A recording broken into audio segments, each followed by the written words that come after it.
ضمیر ہو یا پھر کسی کی صفت بیان کی جا رہی ہو یا کام ہو، چاہے جس طرح کی بات ہو، کھڑی بولی کا یہ اصول ہے کہ آخر میں جو ہے الف پر ختم ہوتا ہے. جیسے لڑکا، کام میں الف ہے اس لیے لڑکا ہو گیا. بیٹا، اس میں بھی آخر میں الی ہے، یعنی کہ اگر ہندی میں کہی جائے تو آخر میں آکار ہوتا ہے، لاسٹ میں آکار ہوتا ہے، پایا جاتا ہے کھڑی بولی میں. اس کی یہی پہچان ہے. تو جو آج ہم ہندی بول رہے ہیں یا اردو بول رہے ہیں وہ ایک کھڑی ہی بولی ہے. جیسے لڑکا، بیٹا، گھوڑا، اسم میں ہو گیا وہ. اب میرا تیرا ضمیر ہو گیا. بڑا، چھوٹا، کالا، یہ سب صفت ہو گیا. آیا، گیا، کودا، بیٹھا، اٹھا، سب اس میں فعل کام ہو گیا. تو یہ سب جو ہے آخر میں الف آتا ہے، یعنی کہ ہندی میں اگر کہی جائے تو ہندی کے آخر میں آکار آ جاتا ہے. ایسے الفاظ کو ہم کھڑی بولی کہتے ہیں. تو ہم جو بھی اردو یا ہندی کے الفاظ جو بھی ہم بولتے ہیں وہ ایک کھڑی بولی ہی ہے سے بن کر موجود. اس میں کیا ہے، ہندی میں سنسکرت کے الفاظ موجود ہے، اس کے وجہ سے وہ ہندی ہے. اردو میں عربی فارسی کے الفاظ گھلنے اور ملنے سے جو ہے اردو کہلائے.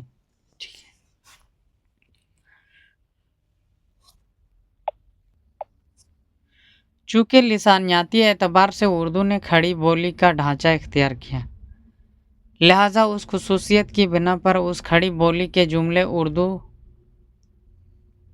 اردو کے جملے بھی کہے جائیں گے. اس کے برعکس شورسینی اب فرانس کی ایک دوسری بولی برج بھاشا میں، جس کا ارتقاء دہلی کے جنوب مشرقی علاقے متھرا، آگرہ وغیرہ میں ہوا ہے. اسما، ضمائر، صفات اور افعال بالعموم ایک دوسرے مصوتے یعنی وا پر ختم ہوتا ہے. یعنی کہ جو ہے کسی کا نام لو یا کام کرو یا کسی بھی چیز کا نام، کام جو بھی ہے، اگر اس چیز کے بارے میں آپ دیکھیں تو اس کا جو ہے آخر میں اس کا آواز کے متعلق اگر بات کی جائے تو واو پر ختم ہوتا ہے. جیسے واو پر بولے تو اگر اردو میں کہی جائے تو آخر میں واو لگے گا اور ہندی میں وا. جیسے لڑکوں، آگرہ طرف جو بولی جاتی ہے، متھرا آگرہ کے علاقے میں جو بولی جاتی ہے اسے کیا کہتے ہیں، افرنس، اور وہ ہندوستان کا جنوبی مشرقی علاقہ ہے. ٹھیک ہے. اس کا مثلاً بولی جانے والی الفاظ یہ ہے، دیکھیں، لڑکوں، بیٹوں، میرو، بڑوں، آئیو، گیو وغیرہ بولی جاتی، آج بھی وہاں کی زبان ہے. یہ وہی برج بھاشا ہے جس کا ذکر مولانا محمد حسین آزاد نے اپنی مشہور زمانہ کتاب آب حیات میں کیا ہے، جس سے ایک زمانے تک یہ غلط فہمی پھیلی رہی کہ اردو برج بھاشا سے نکلی ہے. برج بھاشا آج بھی آگرہ اور متھرا کے علاقوں میں بولی جاتی ہے. اسی برج بھاشا میں مشہور قوی سورداس نے اپنی تخلیقات پیش کی ہیں. سورداس کے کلام میں کرشن بھکتی کا انمول خزانہ موجود ہے. یہ بات قابل ذکر ہے کہ اردو نے اپنے ارتقاء کے کسی بھی مرحلے میں برج بھاشا کی ان شکلوں کو اختیار نہیں کیا.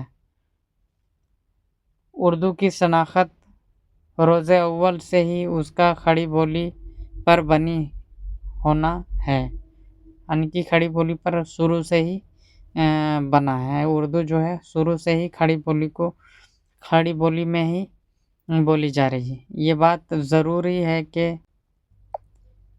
تاریخ کے مختلف ادوار میں اردو پر دیگر بولیوں کے اثرات پڑتے رہے ہیں. اب فرانسوں کے حوالے سے بات کریں تو معاملہ یہ ہے کہ ترکوں اور ایرانیوں کے سکونت پذیر ہونے اور دہلی میں پہلی بار مسلم حکمرانی کے قیام کے بعد صرف ترکی یا مسلم حکمرانی کے قیام کے بعد صرف ترقی یافتہ مغربی فرانس ہی شمالی ہندوستان کے میدانی علاقوں کے عوام کی مشترکہ زبان کی حیثیت سے موجود تھی۔ سنیتی کمار چٹرجی ترقی یافتہ فرانس سے کھڑی بولی کے نکھرے ہوئے روپ کے علاوہ کوئی اور بولی یا زبان مراد نہیں لیتے۔ مثلاً شورسینی فرانس مغربی فرانس کی ایک دوسری بولی برج بھاشا کے بارے میں وہ یہ کہتے ہیں کہ اسے 16ویں صدی میں اہمیت حاصل ہوئی، پھر بھی یہ مخصوص ادبی بولی رہی، عوامی بولی نہ بن سکی۔ چٹرجی کھڑی بولی کے اسی نکھرے ہوئے روپ یا ترقی یافتہ مغربی فرانس کو ہندوستانی کے نام سے بھی جانتے ہیں اور کہتے ہیں کہ 12ویں 13ویں صدی کے بعد کا زمانہ اس کی نشو و نما کے لیے نہایت سازگار تھا۔ مسٹر چٹرجی کی ہندوستانی در حقیقت کھڑی بولی کا ہی نکھرا ہوا روپ ہے، جسے ہم اردو کا قدیم روپ کہتے ہیں۔ زبان کی اسی شکل کو، یعنی آج کی اردو کے قدیم روپ کو ہی ہندی، ہندوی اور ریختہ کہا گیا۔ پرانے روپ کو ہندوی یا ہندوستانی زبان کی جو آج ہم اردو بولتے ہیں، اسی کو پرانے روپ کو جو ہے ہندی یا ریختہ کہا گیا۔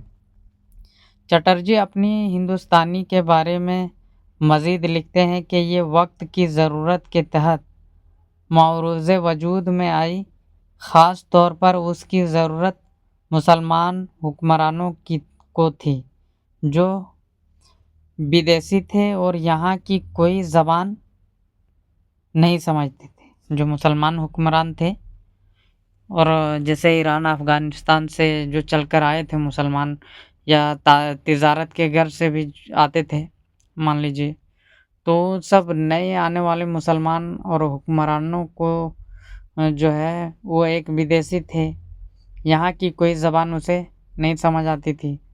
تو آگے چل کر اسی ہندوستانی کے بارے میں چٹرجی یوں اظہار خیال کرتے ہیں کہ اسے کسی نے نئی زبان کی حیثیت سے شعوری اور باضابطہ طور پر ایجاد نہیں کیا، یعنی کہ جو ہے اس نے جو باہر سے آنے والے مسلمان تھے جو ہے وہ اپنے عقل و دماغ کے اعتبار سے جو ہے حساب سے انہوں نے ایک نئی زبان کو جو ہے وجود میں نہیں لایا، ایجاد نہیں کیا۔ یہ تو مغربی ہندی کی بولیوں کے غیر محسوس اور ارتقاء کا نتیجہ تھی اور اسے اولین ہندوستانی مسلمانوں کی پنجابی زبان سے تقویت حاصل ہوئی تھی۔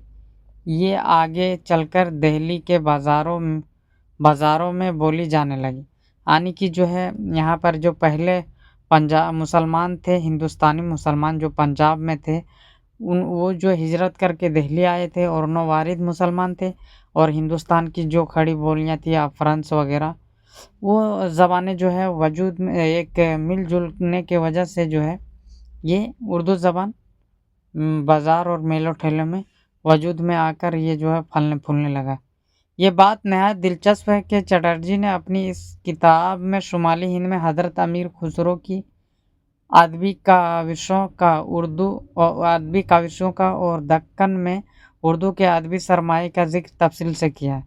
انہوں نے اس امر کا اعتراف کیا ہے کہ ہندوستانی کو ادبی مقاصد کے لیے استعمال کرنے میں دکن نے پہل کی اور شمالی ہندوستان کے لیے ایک نمونہ قائم کیا، یعنی کہ کہتا ہے کہ ہندوستانی زبان کو جو ہے ادبی مقاصد کے لیے جو ہے استعمال کرنے میں دکن نے پہل کی اور شمالی ہندوستان کے لیے ایک، یعنی کہ دہلی کے لیے جو ہے ایک نمونہ بنایا۔ چٹرجی ہندوستانی کا قدیم نام ہندی اور ہندوی پہلے ہی تسلیم مان چکے ہیں اور اس کا دوسرا نام اردو بھی مانتے ہیں۔ امیر خسرو کے زمانے کی زبان کا ذکر کرتے ہوئے انہوں نے پھر یہ بات دہرائی کہ اس زمانے میں دہلی کے آس پاس جس زبان کی نشو و نما ہو رہی تھی اس کا اصل نام ہندی یا ہندوی تھا، جسے وضاحت کے ساتھ بیان کرنے کے لیے کبھی کبھی دہلی بھی کہہ دیا کرتے تھے۔ چٹرجی نے اسی زبان کے لیے کہیں کہیں دہلوی اور اردو کی اصطلاح بھی استعمال کی ہے۔ چٹرجی نے میرا جی شاہ برہان الدین جانم، خواجہ بندہ نواز گیسو دراز علیہ رحمۃ اللہ، شاہ امین الدین آلہ اور محمد قلی قطب شاہ، ملا وجیہ اور میاں خوب محمد چشتی جیسے دکنی مصنف کی شعری و نثری تصانیف کے حوالے سے یہ بات پائے ثبوت تک پہنچا دی ہے کہ دکن میں اردو نے 14ویں، 15ویں، 16ویں اور 17ویں صدی کے دوران ادبی زبان کی حیثیت سے نمایاں ترقی کی، جس سے وہاں ایک ممتاز ادبی معیار قائم ہو گیا۔ اس کے باوجود چٹرجی کا یہ کہنا ہے کہ 17ویں صدی کے خاتمے سے قبل 17ویں صدی کے ختم ہونے سے پہلے ادبی زبان کی حیثیت سے اردو کا کوئی وجود نہیں تھا۔ نہایت حیران کرنے والی بات یہ ہے لیکن جب ہم زبان کی تاریخ کا مطالعہ کرتے ہیں تو ایسی کئی حیران کرنے والی باتیں ہمارے سامنے آتی ہیں، خصوصی طور پر اردو زبان کی تاریخ کے حوالے سے جن ماہرین نے اپنی رائے قائم کی ہے ان میں بھرپور تضاد موجود ہے۔ ہند آریائی زبانوں کا مطالعہ کرتے ہوئے جب ہم اردو کی جڑیں تلاش کرتے ہیں تو راہ میں ہمیں امیر خسرو بھی ملتے ہیں اور افضل پانی پتی بھی۔ اسی میں اردو شاعری کے بابا آدم ولی دکنی عرف ولی اورنگ آبادی بھی نظر آتے ہیں۔ ممتاز ماہر لسانیات سنیتی کمار چٹرجی بھلا ولی دکنی کو کیوں اور کیسے بھلا دیتے؟ چنانچہ 18ویں صدی کے اوائل میں ولی کی دہلی میں آمد اور ان کی اردو شاعری کا ذکر کرتے ہوئے چٹرجی لکھتے ہیں کہ اس طرح ادبی زبان کی حیثیت سے ہندوستانی کی اردو شکل وجود میں آئی، لیکن چٹرجی یہ بھول گئے کہ شمالی ہند میں اردو شاعری کا آغاز ریختہ کی شکل میں ولی کی دہلی میں آمد سے پہلے امیر خسرو کے ہاتھوں سے ہو چکا تھا۔ ٹھیک ہے، یہاں کہہ رہا ہے کہ ولی دکنی جب 18ویں صدی عیسوی میں جب دہلی آیا تب یہاں اردو شعر و شاعری وجود میں آئے اور اردو زبان کا یہاں جو ہے نشو و نما دیکھنے کو ملا، لیکن ایسا نہیں ہے، کیونکہ امیر خسرو نے جو ہے اردو شاعری کا جو ہے آغاز ریختہ کی شکل میں جو ہے ولی دکنی میں آمد سے بہت پہلے امیر خسرو کے ہاتھوں سے ہو چکا تھا، اور اسی ریختہ کی روایت میں 1625 سے قبل محمد افضل 1625 میں محمد افضل جو ہے اپنی طویل مثنوی بکٹ کہانی 12 ماسہ تخلیق کر چکے تھے۔ نیز روشن علی نے 1688 عیسوی میں عاشور نامہ کے نام سے واقعات کربلا سے متعلق ایک طویل نظم لکھی تھی۔ شمالی ہندوستان میں 500 عیسوی سے 1000 عیسوی تک جو افرنس زبانیں رائج تھیں ان میں سے ایک زبان کا تعلق سورسینی دیس یعنی دہلی اور اس کے گرد و نواح ان کے آس پاس سے تھا۔ اس زمانے میں 500 عیسوی سے 1000 عیسوی تک جو افرنس زبانیں رائج تھیں ان میں سے ایک زبان کا تعلق سورسینی دیس یعنی دہلی اور اس کے گرد و نواح سے تھا۔ اس زمانے میں ایک افرنس زبان دہلی اور اس کے آس پاس میں بولی جاتی تھی، اس لیے اس زبان کو سورسینی افرنس کا نام دیا گیا۔ 1000 عیسوی کے آخر میں اس زبان کے وطن سے مختلف بولیاں یعنی کہ کئی بولیاں جو ہے وجود میں آئیں۔ انہی بولیوں میں سے ایک بولی تھی کھڑی بولی، یعنی کہ سورسینی افرنس سے جو ہے 1000 عیسوی کے آخر میں ہوتے ہوتے کئی بولیاں بن چکی افرن سے، جس میں جو ہے جس میں سے جو ہے ایک کھڑی بولی بھی اسی افرن سے نکلی۔ کھڑی بولی کے وطن سے 12ویں صدی عیسوی میں اردو کا جنم ہوا، یعنی کہ کھڑی بولی کے ہی وطن سے جو ہے 12ویں صدی عیسوی میں اردو کا جنم ہوا، جو کہ محمود غزنوی 1193 یا 92 عیسوی میں ہندوستان آئے اور یہاں پر حملہ کیے۔ اس کی وجہ سے وہ 1300 صدی عیسوی میں جو ہے ہندوستان میں جو ہے اردو زبان کا آغاز جنم لے لیا۔ چنانچہ اردو ایک جدید ہند آریائی زبان ہے جس کا رشتہ وسط ہند آریائی زبانوں سے ہوتے ہوئے قدیم ہند آریائی زبان سنسکرت سے قائم ہوتا ہے، اور اردو ہی جو ہے کھڑی بولی سے ہوتے ہیں افرن سے جو ہے پراکرت، اور اس طرح کے دیکھا جائے تو آخر میں جو ہے جدید ہند آریائی سے قدیم ہند آریائی تک پہنچ جاتا ہے، جو سنسکرت سے اس کا رشتہ ملتا جلتا ہے، کیونکہ ہندوستان کی جو قدیم زبانیں ہیں وہ سنسکرت ہے، اور سنسکرت اور دراوڑی زبان دونوں آپس میں مل جل کر ہندوستان کی زبان بنی، اور تبدیل ہوتے ہوتے یہاں تک کئی زبانیں وجود میں آ گئے، اور جس میں سے ابھی ہندوستان میں مشہور زبان کے اگر دیکھی جائے تو ہندی اور اردو ہے۔ اردو ایک شیریں زبان ہے جسے بولنے میں بےحد دلچسپ اور سننے میں بھی دلچسپ لگتا ہے۔ چلیے آگے ہم پھر دوسرے زبانوں کے بارے میں پڑھیں گے۔ خدا حافظ۔